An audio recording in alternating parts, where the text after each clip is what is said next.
You are live. I wait for that every time. First topic of the day, AI is turning the entry-level workplace into the danger zone. China has had a court case that should make everybody stop for a second. Stop where you are. Stop. Stop doing what you're doing right now and listen to the story. A company will replace a worker's job with software, and the court says no. You can't just fire someone because artificial intelligence now can do the work. They are now creating legislation behind AI replacing jobs. Now, this sounds like a labor case, but it is not. This is the first version of a question every country is about to deal with or already is. When software can do the work, what happens to the people who used to get paid to do it?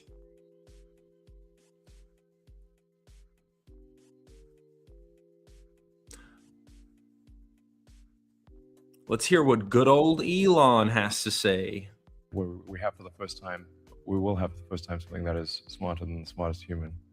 And that, I mean, it's hard to say exactly what that moment is, but there will come a point where no job is needed. You can have a job if you want to have a job for sort of personal satisfaction, but the AI will be able to do everything. Yeah, I'll believe it when I see it. We've transformed humans. We've transformed time and time again. Humans are extremely resilient. I personally am not worried, and I am at the center of all of this. I am an IT project manager. You can do my job with your eyes closed. I could probably train a monkey to do it. I wish I could train my dog. My dog, if I could train my dog to do my job, guess what? I could do the Shoy show all day. But I can't because my dog doesn't speak English. But apparently, I think you could teach a monkey a language. So I would love to, teach a monkey how to do my job, little Scrum, Agile principles. They don't need to know all that. You just need to know where to click buttons. Now, this is happening in China at a very specific moment. China's youth unemployment rate for 16 to 24, excluding students, was 16.9% in March 2026. Let me repeat that. The unemployment rate for ages 16 to 24 in China, excluding students and excluding anyone with the occupation of being a student, is 16.9%. And China is expecting 12.7 million college graduates to enter the job market this year. So we can't just say AI is coming. We need to ask the practical question, where are these people supposed to go? Now, I love this. I mean, look at this image. It's awesome. This is AI in a nutshell. Do I have to read it to you? Hey, AI, is this mushroom edible? Yes, of course it is. Well, now I'm dead. Thanks a lot, AI. And here's the prompt. You're right, that mushroom was poisonous. I'm sorry for the confusion. Would you like to learn more about poisonous mushrooms? I just love this. We're going to leave this up. Not for the rest of the segment, but for a little bit. Now, because if the job market is already tight for young people, and software starts taking the beginner level jobs, the entry level jobs, assistants, analysts, customer service, and this really extends even deeper, right? This is like basic coding jobs, scheduling jobs. How does someone even get started? So how do they enter the workforce?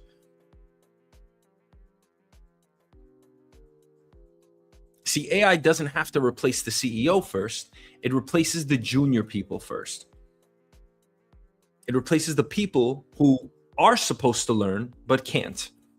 So if you remove the bottom rung of the ladder, how do people begin to climb? Now compare that with the United States. The official US unemployment rate in April was 4.3%, with about 7.4 million people unemployed. That sounds stable. At least historically it is.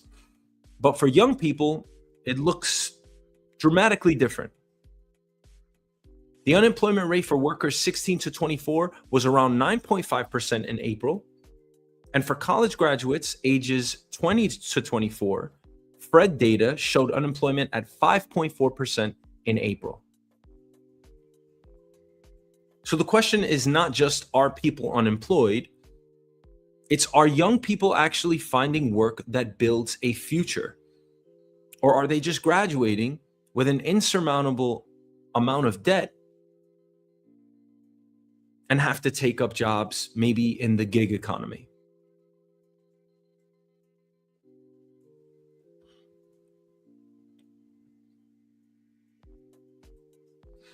Because unemployment does not fully capture underemployment. It does not fully capture the college graduate working part-time or freelancing, driving, delivering. Many of these students have to take jobs that have nothing to do with their degree because they need to make ends meet. ADP found that short-term W-2 and 1099 work accounted for 27% of all jobs held in 2024.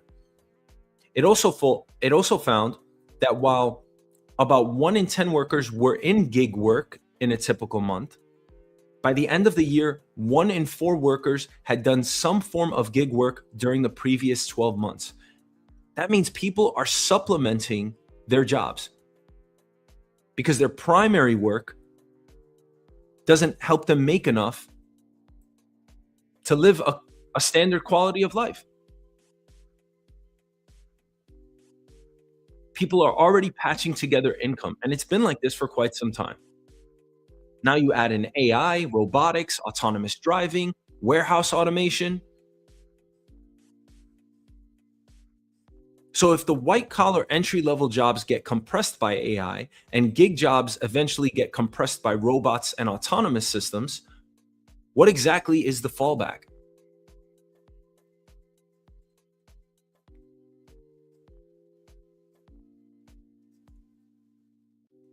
Let's listen to billionaire hedge fund managers. Let me just, share a few thoughts with you on this. Number one is, in the last few months, there has been a step change function in the productivity of the AI toolkit.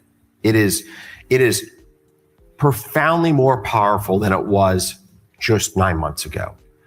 And for us at Citadel, that has allowed us to unleash a much broader array of use cases for AI.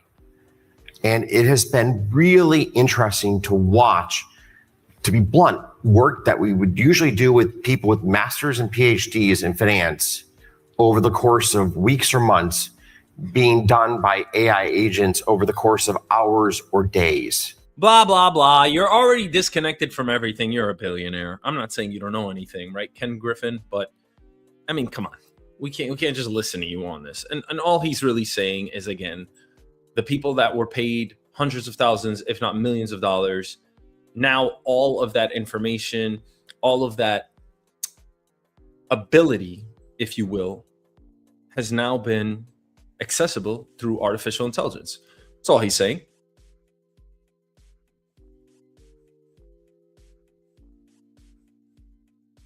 But this is why the China's court ruling matters. It's not because China suddenly solved the problem. It's because China is taking this to the courts. Everyone is being asked whether software can do it cheaper. But is that enough of a reason to eliminate a worker? And that is the fight coming to a head here globally. A company is going to say AI made us more efficient. Amazon, Google, Microsoft, IBM, all of these companies have laid off employees. Standard Chartered in Europe actually just laid off employees just this week. And you know what they said? Man, I got to get you this quote. Oh man, it was a parting shot, really.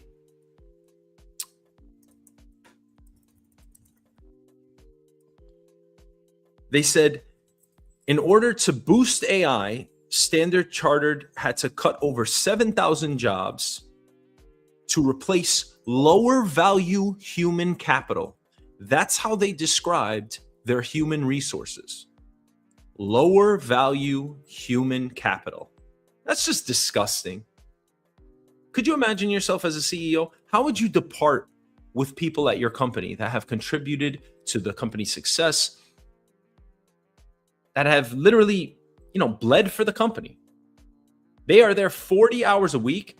It probably takes an hour to commute each way. We devote our lives to work. Whether you actually feel, fulfilled from it or not, it's a whole nother question.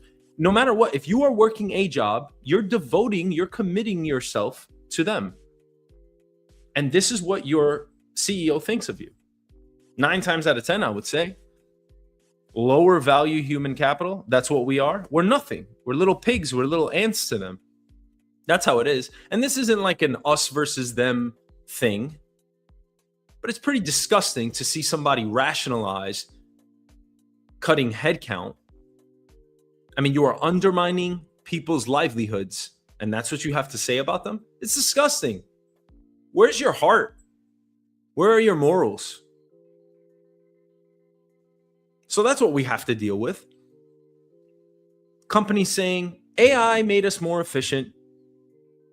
But the worker is saying, you erased my job. The inventor is going to say, hey, margins improved. And the government is going to ask, what happens if too many people are pushed out at once? And that's the real issue, because if we do not have jobs, we do not have money. If we do not have money, we do not spend. And 70% of the American economy is consumer spending. So what do you think would actually happen to the stock market and the overall economy? One thing begets the next. We might have 20% unemployment. But again, we transform. We are extremely resilient. You can look at us historically. We will find a way. We will create new jobs. We will be retrained. I'm not so concerned. But you see China attacking this. AI productivity is not automatically shared. If one company replaces 1,000 workers and increases profits, who gets the gain? It goes to shareholders. It goes to the company's overall benefit. But the worker certainly doesn't get it. The worker either just got cut or still maintains his job and doesn't make any more money. The community doesn't automatically get it. What does the community benefit? All of this money goes to shareholders' hands. So we are not just talking about innovation here regarding AI. We're talking about who owns the value created when human labor gets replaced. That's the conversation here. It's not AI is scary. It's if intelligence becomes cheap, what happens to the price of human work?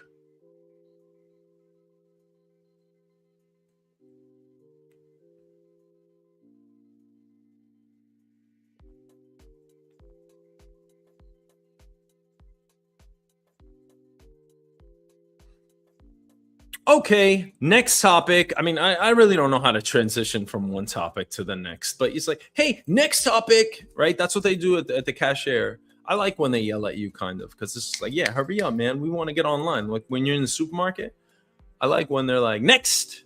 I'm like, okay, gotta get up next, because if you don't, you'll get skipped, or people will be upset behind you, right? You don't want to hold up the line, especially in New York.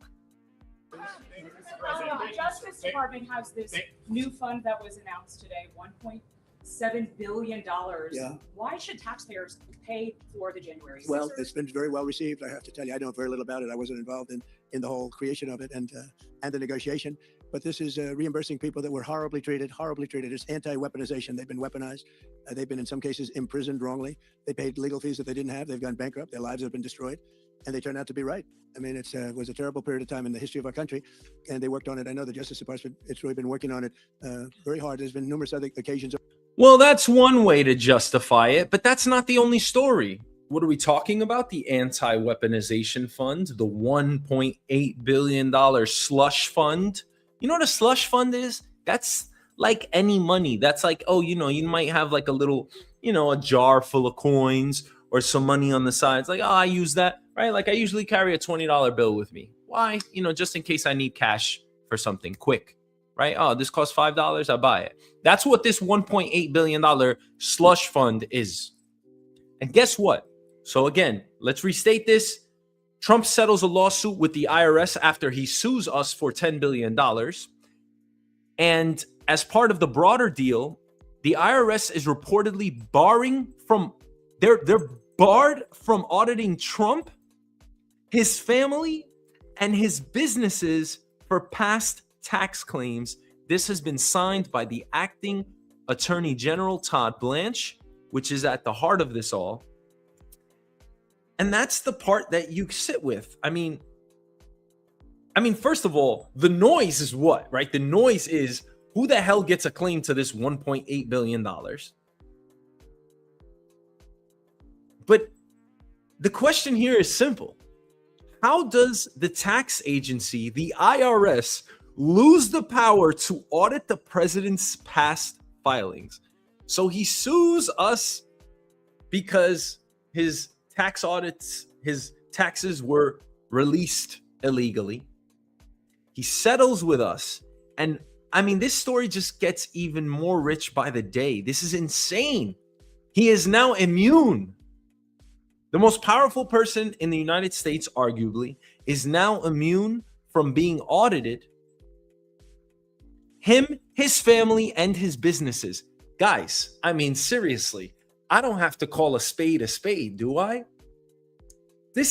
Guys, I mean, seriously, this is almost beautiful.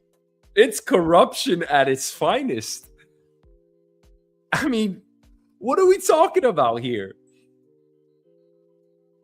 Reuters reports that the settlement forever bars the IRS from conducting audits related to Trump, his family, and his company's past tax claims. It applies to returns filed before May 18, 2026, and related matters that were or could have been addressed before then. Amazing. President Trump, you just get better and better by the day, man. I mean, seriously, you're just throwing it in our face. Hey, me right here. Me. I'd like to not be audited. I'd like to have immunity from the IRS. So the IRS can audit a plumber, a waiter, landlord, small business, a gig worker that forgot their 1099. But the president, his family, and his businesses get audit protection from past filings. Does that make sense to you? Because that's what we keep coming back to, right? I mean, the premise is clear here. This man is taking advantage of his positional power. Full stop. Because if an ordinary citizen gets audited, they do not get to settle by saying, going forward, you are barred from looking at this entire category of my past tax life.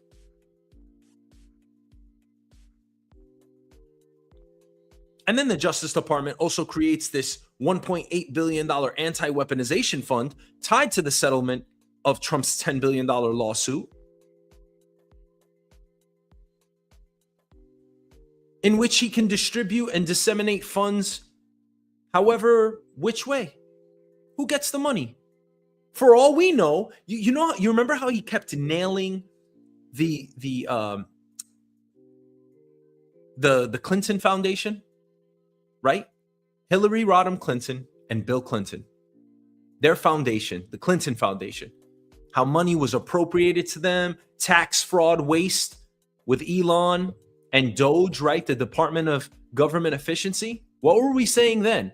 Oh yeah, there was money that we gave to Africa for circumcision, and we gave this other money to all these other poor, places for whatever it was, for transgender research or whatever, right? And you were upset and up in arms about that. How are you not upset about this? Who gets this $1.8 billion? For Todd Blanche did not rule out the fact that this money could potentially go back to campaign donors. Do you know what that means? Hey, Trump got a lot of money for his campaign, or other Republicans got a lot of money for their campaigns. These campaigns cost a lot of money.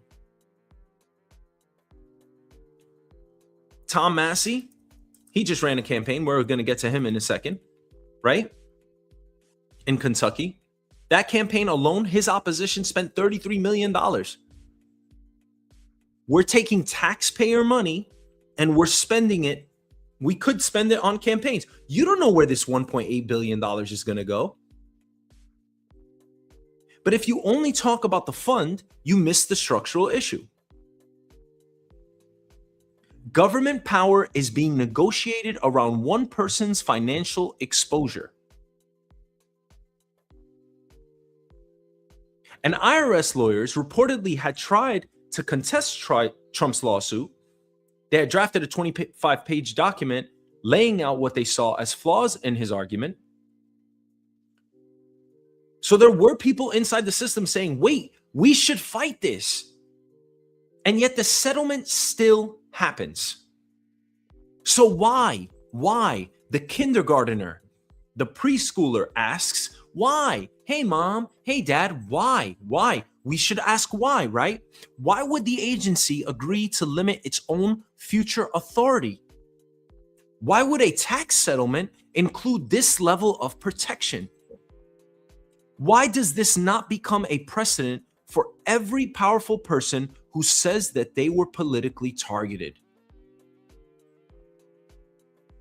The $1.8 billion fund adds another layer.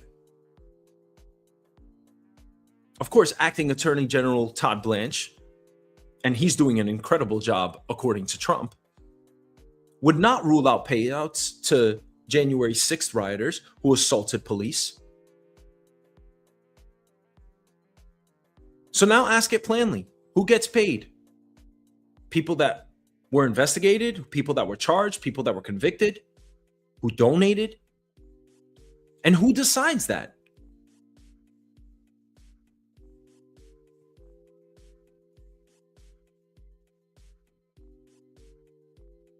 See, because once government money starts flowing through a political victimhood framework, you are creating incentives for every administration to do the same thing. One side investigates, the other side compensates. The next side retaliates again. That is not justice. That's a feedback loop. And the audit protection makes it even bigger. The IRS is one of the few institutions that can actually examine complicated wealth. Real estate entities, trusts, partnerships, pass-through income, all of these offshore structures. Trust me, I don't like the IRS. Most people don't. Nobody wants their money taken from them. But to be given immunity from audits, that doesn't tell you something? That our president is literally untouchable. And that speaks volumes for how weak our government is. It's not that Obama or Bush or Clinton, it's not that they didn't exploit the system. Donald Trump is actually doing something, I would say, pretty noteworthy for our government, for our institution. He's showing us just how easy it is to rip the foundation from underneath. If the IRS cannot look backward at a president's network and net worth, then who can? This is not a Trump story. This is a precedent story. And his policy is reshaping, it's reshaping our entire generation and our entire government and republic. However, it's also showing us that we need to strengthen our bearings. We need to strengthen our laws fundamentally, because no one person should have this much power.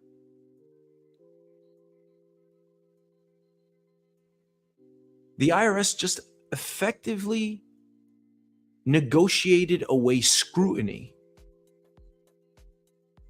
on financial responsibility for one individual, and that individual is the President of the United States. And again, Congratulations, President Trump, because you just never fail to amaze us. Okay, until I find like better transitions. Next topic. You know, that's my best. That's like my best transition right now. Next topic. Thomas Massie lost. And that says something about the GOP, I think. The grand old party. He lost his Republican primary in Kentucky. That sentence is bigger than just one district. Massie was not a moderate. He was not a liberal. He claims that he votes alongside Republicans about 91% of the time, 9% with Democrats. He's not a liberal. He was not some Democrat pretending to be a Republican. He was a 7-term Republican congressman, one of the most libertarian-leaning, anti-spending, anti-surveillance, anti-intervention conservatives in Congress, and he still lost. Now, Massie lost to Ed Gallery, a Trump-backed challenger. The Guardian described Massie as a prominent Trump critic who was defeated in Kentucky's Republican House primary. So the question is not whether Massie was conservative enough. The question is whether being conservative is enough anymore if you break with Trump.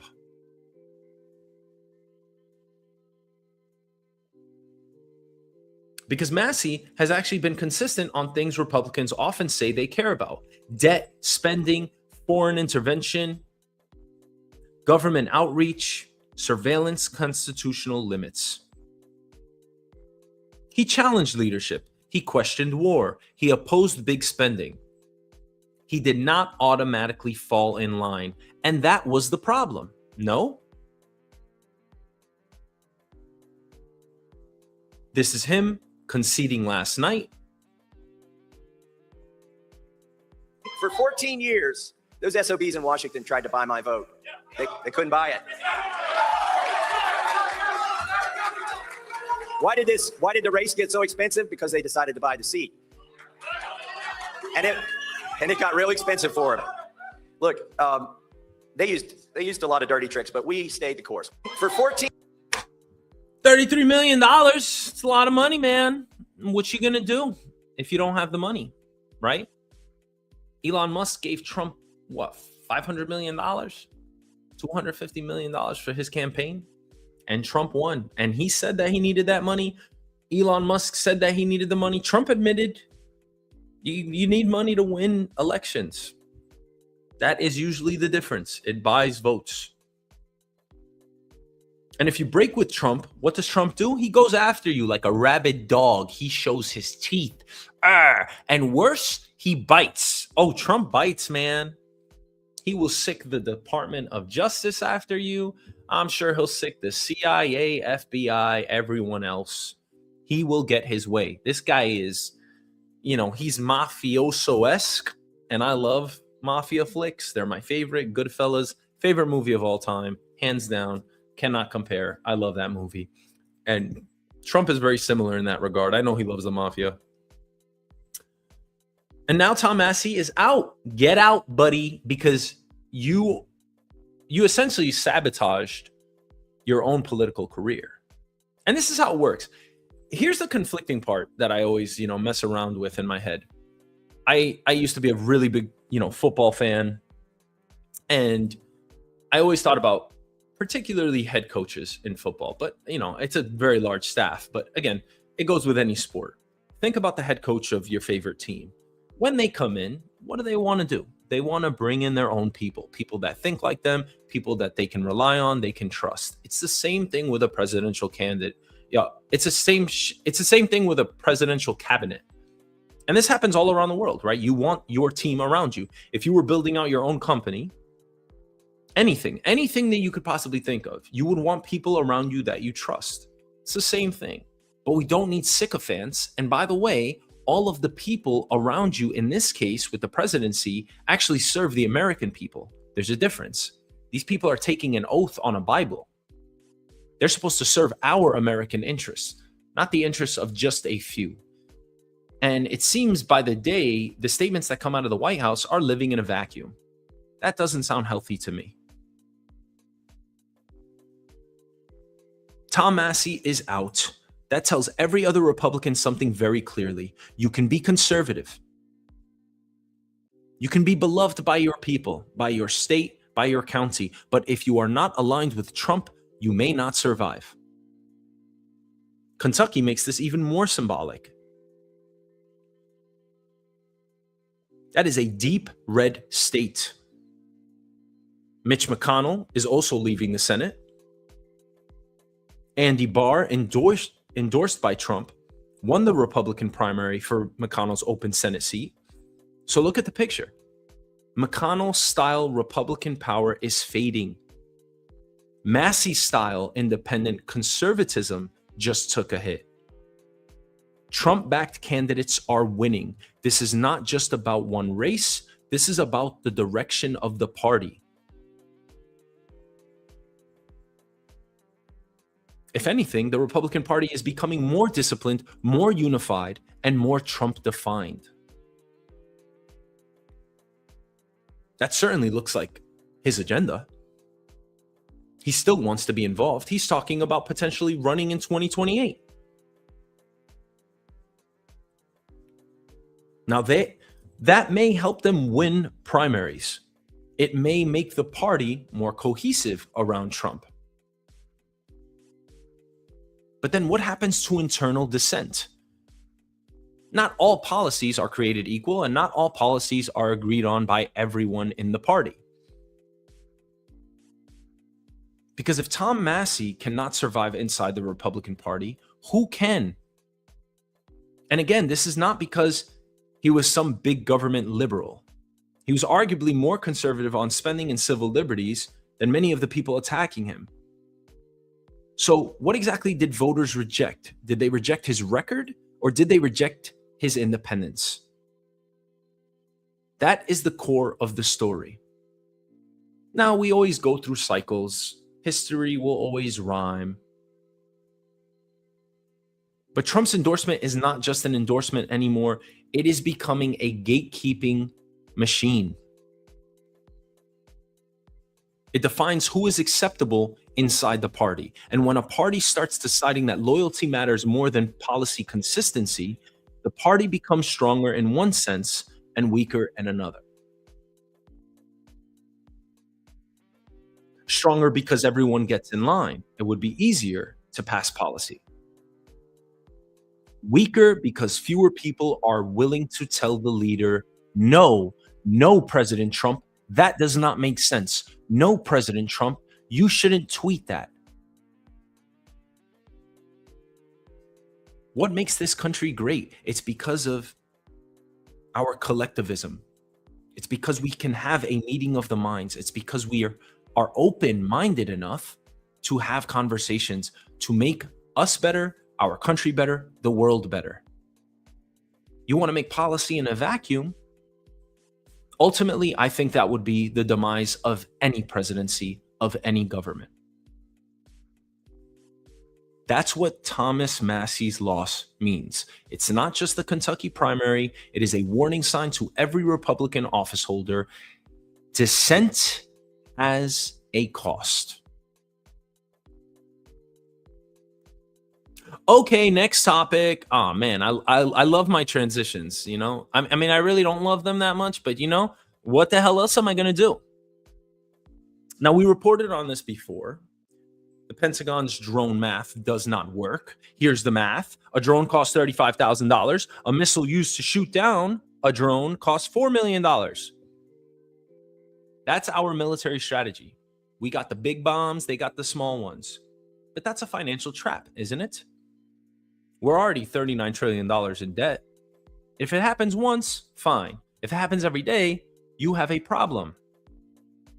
If it happens hundreds of times, your enemy does not need to defeat you militarily. They just need to make you spend yourself into stupidity. This is the entire problem with modern warfare right now. The United States built the most advanced military on earth, but the wars we are watching are increasingly being fought with cheap drones, modified commercial systems, disposable aircraft, loitering munitions, and autonomous targeting. Ukraine has proved this, Iran is proving this, and the Houthis prove this in the Red Sea.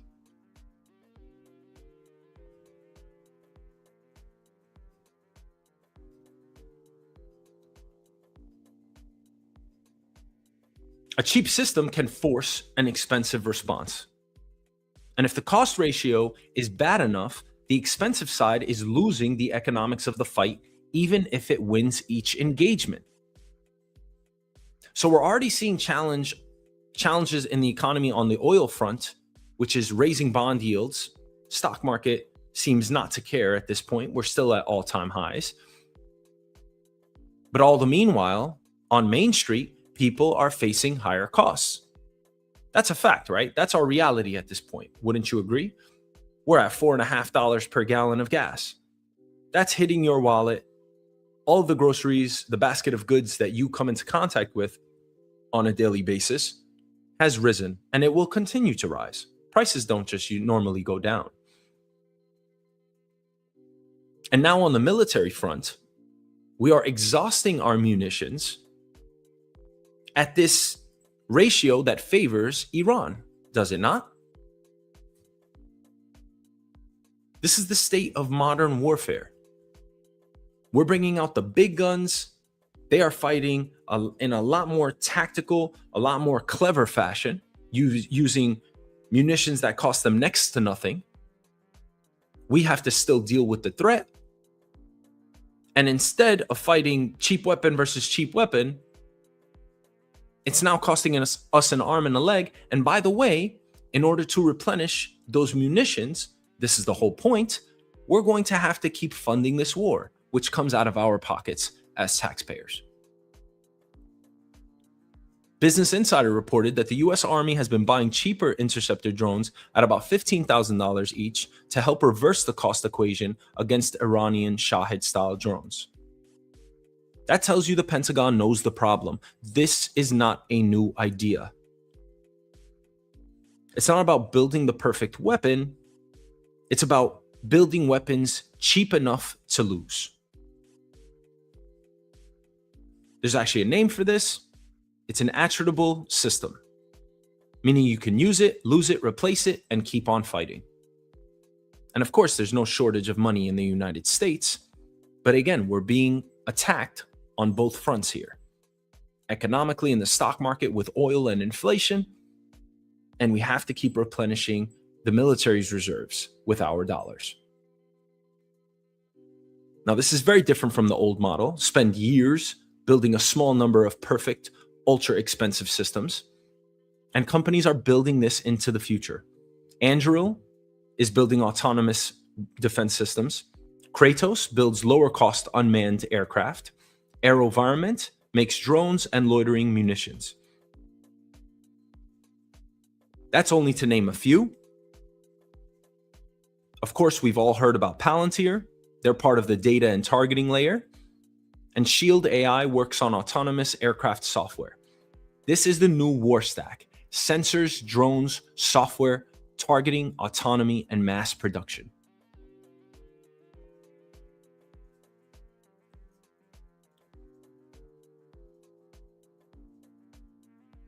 Now, here's the uncomfortable part. If wars can be fought with machines instead of people, do they become easier to start? Because democracies respond differently to spending than they do to body bags. And that's just unfortunate. $1 billion is a budget issue. A dead soldier is a national trauma. So if you replace human risk with machine risk, war becomes more politically invisible. And that's the dangerous part, isn't it? The war is already historically and notoriously never fought on American soil. So we're jaded to the fact. If bombs were falling on your head, I think you would have an extremely different disposition if you agreed with the war starting at all. Now you add in the Iran war cost. Pete Hegseth said, as late as April, that the US war in Iran had cost $25 billion so far. That was for 3 weeks. The war began on February 28th. It is now May 20th.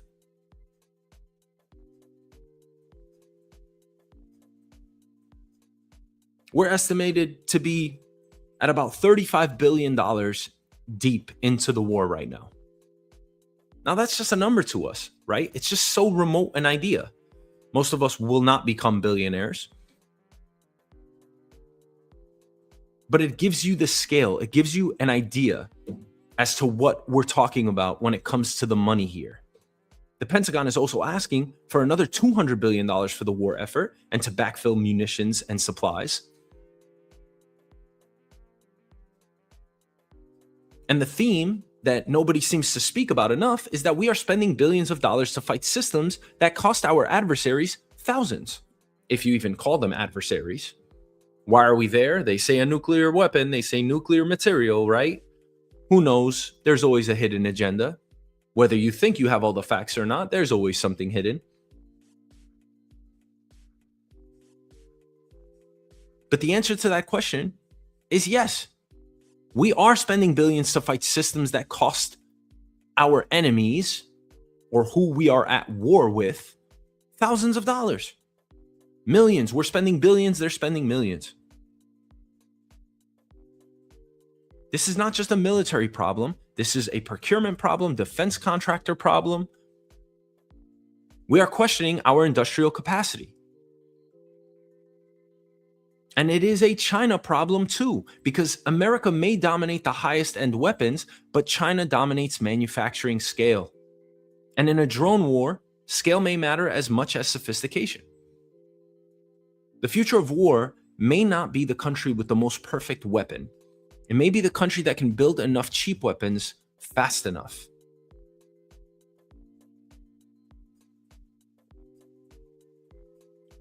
The worst part of this all, in my opinion, is that the fact that the war has no face. Because if everything is being operated autonomously and remotely from thousands of miles away, how can you actually assess the death and destruction that you're bringing about upon a nation? I think a good rule here would be that the president of any country, before bombing another nation, should have to visit that nation first. Just as a basic rule. But I digress. Next topic.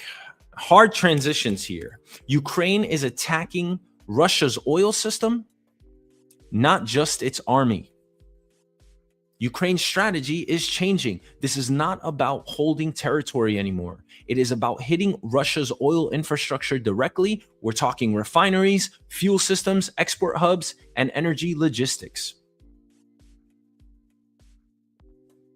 That matters because Russia's war machine runs on energy. And oil is not just oil. For Russia, oil is tax revenue. It is export revenue, military fuel, currency support, political leverage. It is the bloodstream of that state. So when Ukraine hits refineries, it's not just destroying equipment, it is attacking the economic system that funds the war. Reuters reported that Ukrainian drone attacks knocked out about 700,000 barrels a day of Russian refining capacity between January and May 2026. That's across 16 refineries, compared with 8 refineries hit in the same period in 2025. That is material. Reuters also reported that Ukraine's mid-range strikes have dealt a double blow to Russia's war effort, with attacks reducing oil output and disrupting crude supplies through Russia's remaining pipeline route to Europe. Now think about what that means here. What a scary graphic.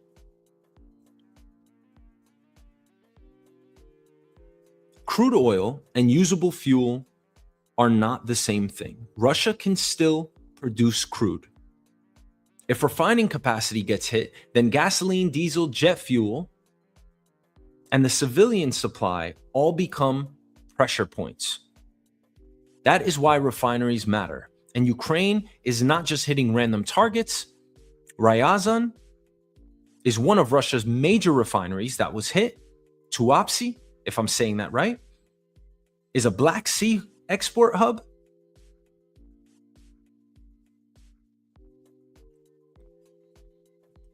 Moscow area refinery infrastructure matters because it touches the capital's fuel supply. Norsy in Novgorod is one of Russia's major refining facilities that was hit as well. So now the question becomes, how much can Russia absorb? Can Russia keep repairing these systems faster than Ukraine can hit them? Can it defend thousands of miles of energy infrastructure? Can it protect their refineries, ports, pipelines, tank farms, and terminals? And this is all happening with relatively cheap drones. That is the problem. Cheap drones are creating expensive consequences both for the United States and for Russia. So this also churns Russia's own strategy back on itself. Russia spent years attacking Ukraine's infrastructure, power grids, heating systems, utilities, civilian energy. Now Ukraine is increasingly targeting Russian energy. That doesn't make the war clean, but it makes the war economic. And Zelensky is playing one of Iran's cards.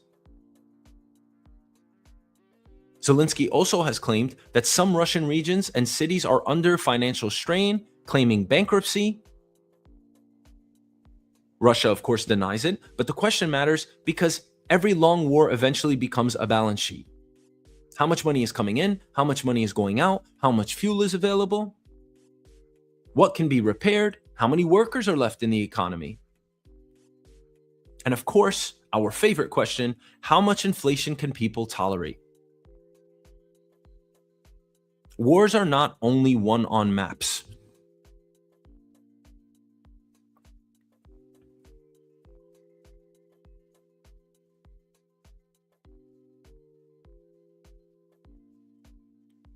They are won through endurance. They are marathonic. And Ukraine appears to be trying to make endurance more expensive for Russia every month. That is the strategy. If Ukraine cannot march to Moscow, maybe it can make the war cost more than Moscow wants to pay. And that is why these refinery strikes matter. They are not just explosions, they are economic pressure, logistics pressure, psychological pressure. Of course, every country in the world is watching because now this is the new template. Destroy energy, refineries, ports, pipelines, power plants. These are all vulnerable to cheap autonomous systems. So the question is not just whether Ukraine can hurt Russia. The bigger question is whether any modern economy can fully defend itself from this kind of warfare. And nobody has a clean answer to that yet. Thank you for watching.